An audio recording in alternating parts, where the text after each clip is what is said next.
तो जैसा ही गुरुजी हमें अभी चर्चा में समझ में आया है कि हिंदुओं का शोषण हर जगह ही हो रहा है। नेता के पास जा रहे हैं तो वो शोषण कर रहे हैं, और किसी अपने गुरु के पास जा रहे हैं तो वो शोषण कर रहे हैं। तो इसमें आप क्या कहेंगे, हिंदुओं का भविष्य क्या है? अंधकारमय है। अंधकारमय मैं इसीलिए कहता हूँ, हिंदू अपने धर्मगुरु के पास जा रहा है। सामान्यतया धर्मगुरुओं के पास जाने वाले हिंदू अपने आप को सुरक्षित और सांस्कृतिक रूप से समृद्ध देखना चाहते हैं। अब हिंदू मान लीजिए उनके पास जाएगा जो फेमस हैं, जिनके पास भीड़ जा रही है, इनके पास जाएगा। अब जैसे आपने इस वीडियो के प्रारंभ में, इस पॉडकास्ट के प्रारंभ में एक बात कही थी कि प्रेमानंद जी के शिष्य बड़े आहत हुए। अब हिंदू जा रहा है प्रेमानंद जी के पास। प्रेमानंद जी के प्रवचनों को सुनकर उसको लगा कि भाई जाति प्रथा तो कुछ है नहीं, चाहे जहाँ विवाह करो, जहाँ मन करे वहाँ विवाह करो, वो तो वर्णाश्रम का समर्थन करते नहीं। तो एक लिबर्टी उसको लगी यहाँ पर। उन्होंने यह भी देखा ऑन अ सेकेंड एपिसोड कि प्रेमानंद जी कह रहे हैं कि अल्लाह और ब्रह्म एक ही है, और मुसलमान हमारे यहाँ नमाज पढ़ रहे हैं, और बहुत सारे किडनी डोनर्स भी उनको मिल रहे हैं। इससे क्या हो कि उसको लगा कि भैया हिंदू मुस्लिम सिख ईसाई आपस में सब भाई भाई। अब उस हिंदू की बेटी को अगर कोई मुसलमान ये कहेगा कि मैं तुमसे प्रेम कर रहा हूँ, तो उसको मना करेगी, या फिजिकली अगर अट्रैक्ट हो भी तो क्या उसको काउंटर करेगी, मना करेगी, उसके साथ हो जाएगी। अब उसका पिता जो सोच रहा है अपनी बेटी के बारे में, और बेटी खुद के बारे में जो सोच रहे, दोनों में कॉन्ट्राडिक्शन हुआ कि नहीं हुआ?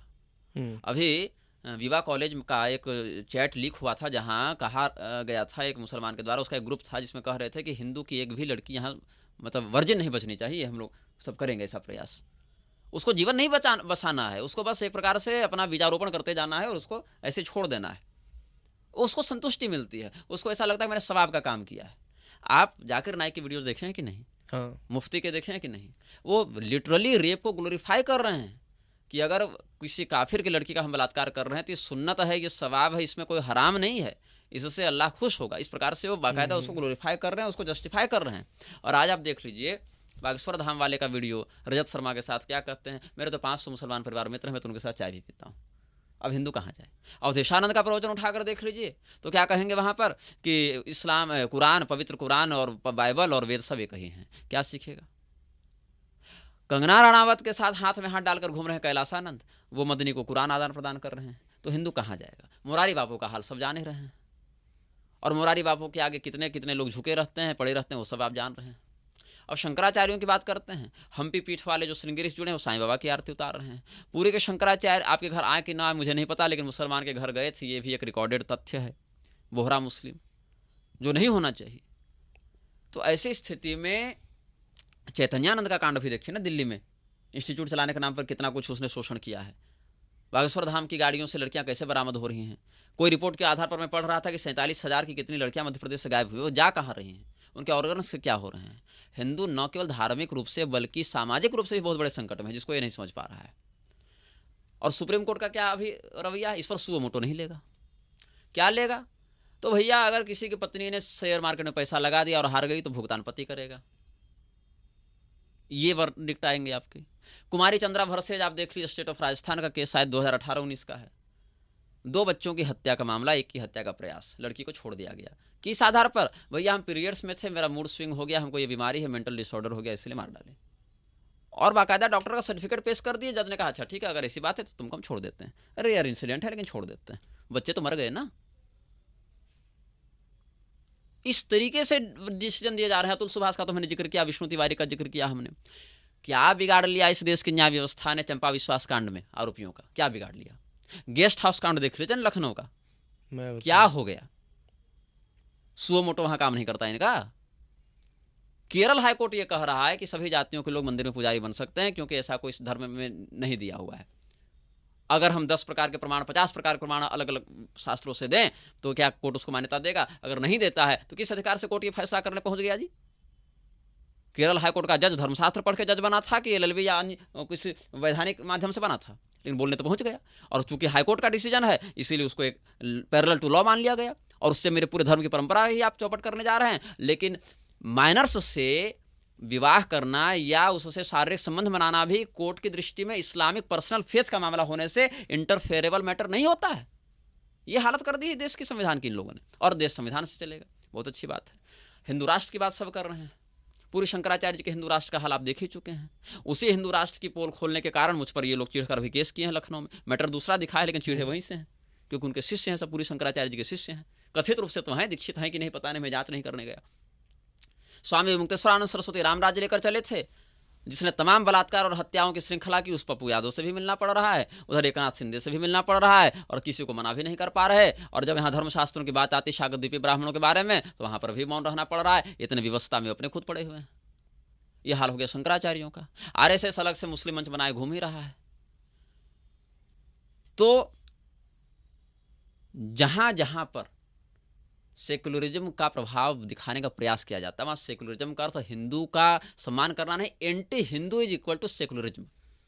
सर्वधर्म समभाव की बात नहीं है। धर्म तो खैर मैं मानता नहीं बाकियों को, लेकिन अगर इस शब्द को भी हम अगर डिनोट करें, सर्वधर्म समभाव, ये नहीं है, ये हिंदू द्रोह को ही सेकुलरिज्म का चोला पहनाया गया। अभी बताइए ब्रिटेन में क्या चल रहा है।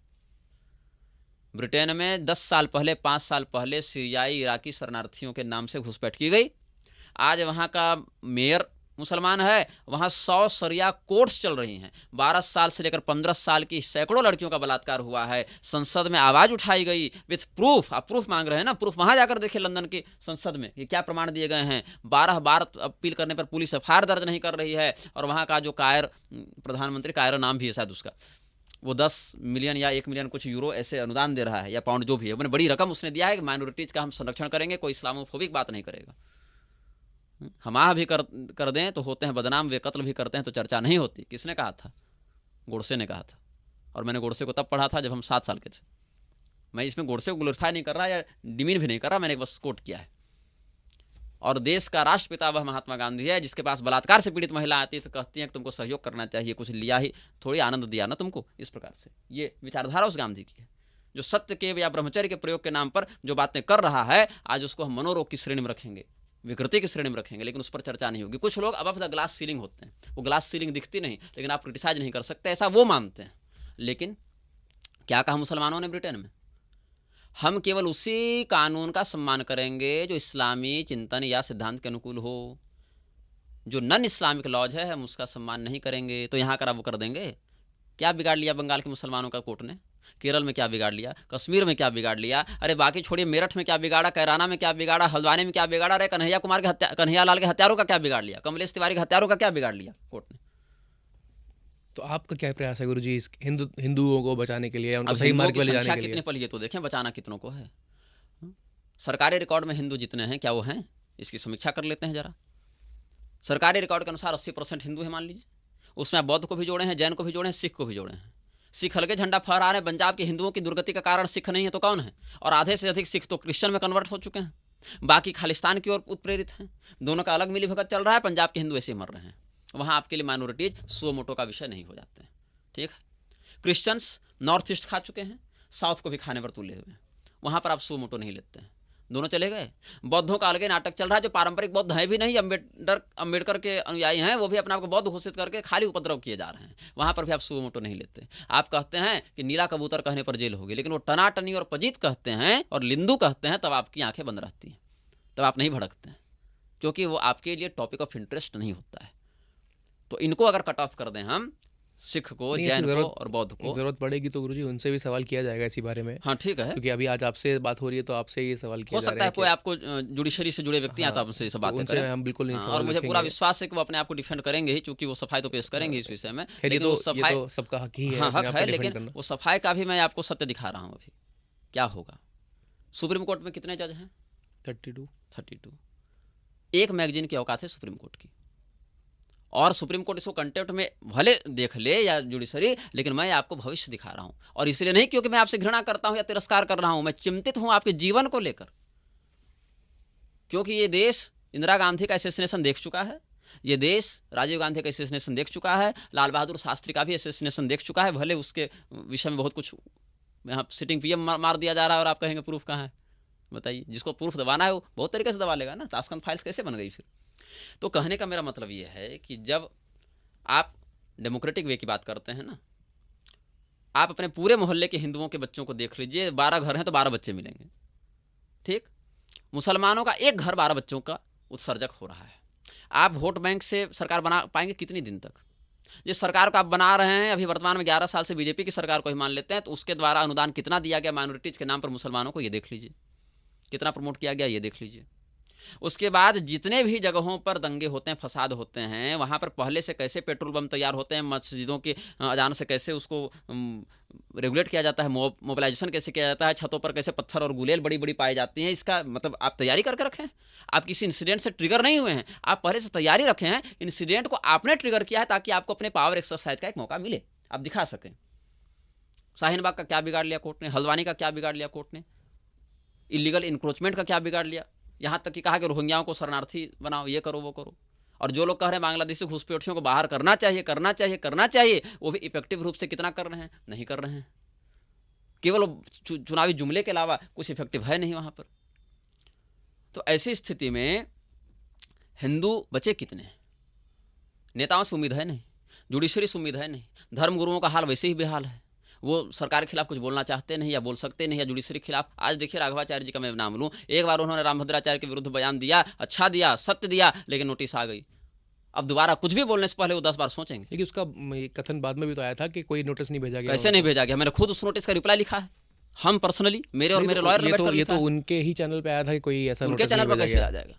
हमने राघवाचार्य से पर्सनली बात की, कहे तो अभी इसी में रिकॉर्डिंग में सुना दें आपको फ़ोन करके, गलत माना जाएगा लेकिन ये सत्य है। हमको कैसे पता चला उनको नोटिस आई है? जिस लॉयर से उन्होंने कांटेक्ट किया उस लॉयर ने हमसे कांटेक्ट किया, हमने उनसे वेरीफाई किया, हमने कहा आप नोटिस कॉपी भेजिए, उन्होंने पर्सनल व्हाट्सएप पर हमको नोटिस भेजी, दिखा दूँ व्हाट्सएप खोलकर उनका। तो लेकिन गुरुजी वो बोल नहीं रहे हैं, आप क्यों बोल रहे हैं? क्योंकि मुझे ये भय नहीं है कि मुझे फंसाया जाएगा तो मेरा क्या होगा, क्योंकि अमृत पीकर हम नहीं आए, ये हम जानते हैं। मेरे ऊपर इतने बार हमको ख़त्म करने का प्रयास किया जा चुका है, जहर देकर, अटैक करके, डिमीन करके, डिफेम करके, कि अब मैं अंदर से मेरी जो महत्वाकांक्षा कहें या इच्छा कहें या कुछ कहें कि हमको ये पाना है, वो मर चुकी है। अब हमको कुछ पाना नहीं है, अब जितना जीवन बचा है उसमें कुछ करना है, कुछ ऐसा जिससे बाकियों का लाभ हो।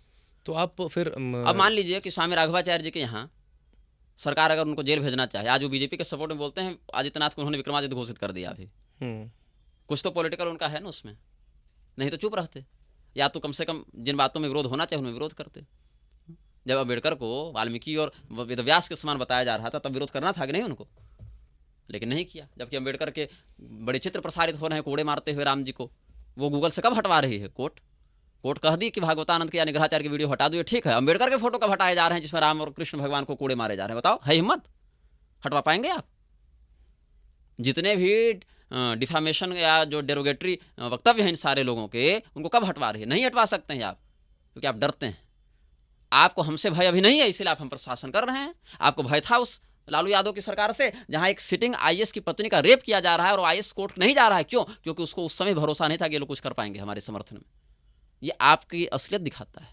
तो मैंने क्यों कहा एक मैगजीन की क्षमता। कोर्ट अफगानिस्तान में नहीं थी, पाकिस्तान में नहीं है, बांग्लादेश में नहीं है, अभी नेपाल में देख लीजिए वहाँ कोर्ट नहीं है, या आप सीरिया, इराक या ब्रिटेन में चले जाइए, वहाँ कोर्ट नहीं है। कोर्ट में बैठा जज भी मनुष्य होता है, और जब उसके माथे पर बंदूक तनी होती है तब उसकी सारी अकड़ तुरंत निकल जाती है। मैं ये नहीं कह रहा कि मैं बंदूक लेकर जाऊँ या आप जाएँ, ये मैं नहीं कह रहा। लेकिन जो लोग ये कहते हैं कि अगर ये कानून इस्लामिक बिलीफ्स के अपोजिट जा रहा है तो हम रिस्पेक्ट नहीं करेंगे, वो पहुँचेंगे। आज नहीं पहुँच रहे हैं, 20 साल के बाद वो दिखेंगे, तब आप याद कीजिएगा कि किसी ने सतर्क किया था। लेकिन उस जगह तक उसको पहुंचाने का जिम्मेदार कौन माना जाएगा? हम तो कम से कम नहीं माने जाएंगे, क्योंकि हमने वो नीति नियम नहीं बनाए, हमारे पास वो पावर नहीं था। ये भविष्य आपको दिखा रहा हूँ क्योंकि अन्य देश देख चुके हैं। और छोड़िए ना, बंगाल के कोर्ट के हाईकोर्ट से पूछ लीजिए ना आप, केरल के हाईकोर्ट से पूछ लीजिए ना आप कि कैसे। और छोड़िए, मैं तो कहता हूँ भारत के प्रत्येक जज को, आप तो जज तो किसी धर्म का नहीं होता, ऐसा सिटिंग जजेज बयान दे चुके हैं। सूर्यकांत इत्यादि भी ऐसा बोलते रहते हैं, अभी सूर्यकांत शायद सीजीआई बनेंगे। तो इस्लाम बहुल एरिया में विदाउट सिक्योरिटी आप 1 साल बिताएं, लेविशिंग छोड़कर। फिर हिंदू बहुल एरिया में आप 1 साल बिताएं विदाउट सिक्योरिटी। फिर आप क्रिश्चियन और अपने आपको हिंदू के रूप में रखते हुए, ताकि आपको ये पता चले कि वहाँ पर आपकी जगह कोई दूसरा हिंदू होता तो क्या होता, या दूसरा मुसलमान होता तो क्या होता। जैसे आप मुस्लिम बहुल एरिया में हैं तो आप एक हिंदू के समान, क्योंकि आपका तो कोई धर्म बचा नहीं, तो आप मुसलमानों के एरिया में ये जो हिंदू आप रहें और हिंदुओं के एरिया में जो मुसलमान रहें, और फिर आप बताएं कि आपके साथ क्या सामाजिक अनुभव होगा। तब आपको यह विवेक उत्पन्न होगा कि हम जो बैठकर यहाँ फैसला दे रहे हैं एसी रूम में बैठकर, वो समाज की वास्तविकता से कितना कोसों दूर है, ये पता चलेगा। तो हिंदू बचे कितने? बाकियों को आपने कह दिया कि भैया ऐसा है कि हिंदू सक्सेशन रेट तो लागू नहीं होता है ST/SC पर, तो उनको आपने खड़े काट दिया। वो हिंदू माना आपको? नहीं माना। फिर आ गए OBC कि नहीं, हम तो सारे बहुजन बौद्ध हैं, हमको यहाँ से हटाओ। जबकि अम्बेडकर के समय तो वो सारे लोग आरक्षण में थे भी नहीं, उनको तो शोषक बताया जा रहा था।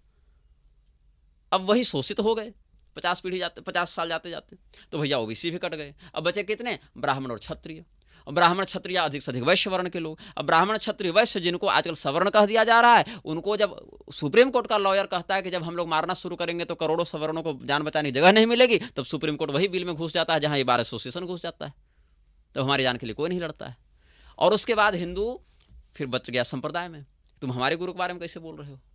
प्रेमानंद जी के बारे में कुछ मत बोलो, तुम मुरारी बापू के बारे में कुछ मत बोलो, कृपालु जी के बारे में कुछ मत बोलो, रामभद्राचार्य के बारे में कुछ मत बोलो, शंकराचार्य के बारे में कुछ मत बोलो। हिंदू इस देश में एक इल्यूजन वाली माइनॉरिटी बन गई है, जिसको लग रहा है कि हम बहुसंख्यक हैं, लेकिन ग्राउंड टेस्टिंग करने पर उसका कहीं अस्तित्व नहीं दिखता है। 1 लाख हिंदू वर्ल्ड कप का जश्न मनाने आ जाते हैं, लेकिन 10,000 हिंदू ये बात कहने के लिए गवाही के पास विष्णु भगवान के लिए नहीं पहुंचते हैं। यह व्यावहारिक तथ्य है इस देश का। तो हिंदुओं का भविष्य अंधकारमय है। और भारत धीरे धीरे सरकार और न्यायपालिका के सौजन्य से और उन्हीं का काल बनते हुए एक इस्लामिक राष्ट्र के रूप में बहुत जल्दी अपना उद्घोष करने वाला है। चाहे आज आप इसको डिनाई करें और 20 साल के बाद एक्सेप्ट करें जोगेंद्रनाथ मंडल के समान, चाहे आप आज एक्सेप्ट कर लें या हमको जेल में भेज दें उम्र कैद डालकर, और बाद में आपको पता चले ये बंदा तो सही कह रहा था। भारत विभाजन की घोषणा तो शुरू से ही चल रही थी, और कुछ लोगों ने 1910-11 में प्रिडिक्शन भी किया था, जो हम आज कर दे रहे हैं। चलिए, तो समय ही बताएगा आगे चल के। नहीं, मैं अभी बता रहा हूँ, समय मेरे कथन को सत्य सिद्ध करने आ रहा है। मैं आईना दिखा रहा हूं ताकि आप बचें, जीवित रहें, आपकी पीढ़ियां सर्वाइव कर सकें। नहीं तो आप सर्वाइव ना खुद करेंगे ना हम लोगों को करने देंगे। सरकार सब तय करेगी। मंदिर में पूजा कौन करेगा? सरकार तय करेगी। मंदिर में चढ़े चढ़ावा का क्या करना है? सरकार तय करेगी। हमको विवाह कब करना है? सरकार तय करेगी। हमको बच्चे कितने करने हैं? ये सरकार तय करेगी। हमको बच्चे कहाँ उत्पन्न करने हैं, हॉस्पिटल में, घर में, भी सरकार तय करेगी। और मेरे बच्चे को वैक्सीन कितने लगेंगे और कब लगेंगे भी सरकार तय करेगी। और मेरे बच्चे पढ़ेंगे किस स्कूल में? सरकार तय करेगी। उसमें बच्चे शिक्षा नीति में क्या क्या पढ़ेंगे भी सरकार तय करेगी। और उसके बाद हमारे बच्चे कहाँ नौकरी करेंगे? सरकार तय करेगी। नौकरी में किस जाति के बच्चे का कितना प्रतिनिधित्व होगा ये भी सरकार तय करेगी। तो भैया तुम गुलाम बना रहे हो हमको, डिक्टेटरशिप चला रहे हो कि तुम लोकतंत्र चला रहे हो? कौन सी दवा हम खाएंगे? सरकार तय करेगी। ORSL का जो भी फ्रॉड सामने आया, FSSAI वाला जो मुद्दा था, क्या कहा? 180 करोड़ का स्टॉक तुम बेच सकते हो, हमारे बच्चे मर जाएं पीकर, और हम कहीं योर ऑनर। तब हमने कहा था लात खाने का काम करोगे तो लात खाओगे। ऐसे नहीं कहा था, वो सोच समझकर होशो हवास में हमने कहा था। क्यों? हमने उस बात को फील किया जो ये मोटी चमड़ी के लोग, संवेदनहीन लोग अपने अहंकार के कारण नहीं समझना चाहते हैं। तो मैं जुडिशियल एब्यूज का शिकार हूँ, और इस जुडिशियल एब्यूज में एडवोकेट भी हैं, पिटिशनर्स भी हैं, कई मामलों में जजेज भी हैं, क्योंकि उन्होंने उस प्रक्रिया का ध्यान उचित पद्धति से नहीं रखा। ऐसा हमको फील होता है। क्यों नहीं रखा? क्योंकि आपकी प्रवृत्ति वैसी नहीं है। आपको एसी रूम से एसी गाड़ी में जाना है, एसी कक्ष में जाना है, और उसके बाद आपको 160 दिन का वैकेशन चाहिए, तो आप में ह्यूमिनिटी कितनी बचेगी जी? आप ग्राउंड लेवल पर उतर कर टेस्ट, जिस दिन रोड से जाना पड़ा योर ऑनर को और 10 गड्ढे मिल गए, तो सड़क के ठेकेदार और टोल वालों के खिलाफ उन्होंने लिख दिया कि ये क्या हो रहा है। जनता तो रोज उसी से जा रही है। वो जनता के पास स्वघोषित महिमा मंडन का एक अवकाश नहीं है।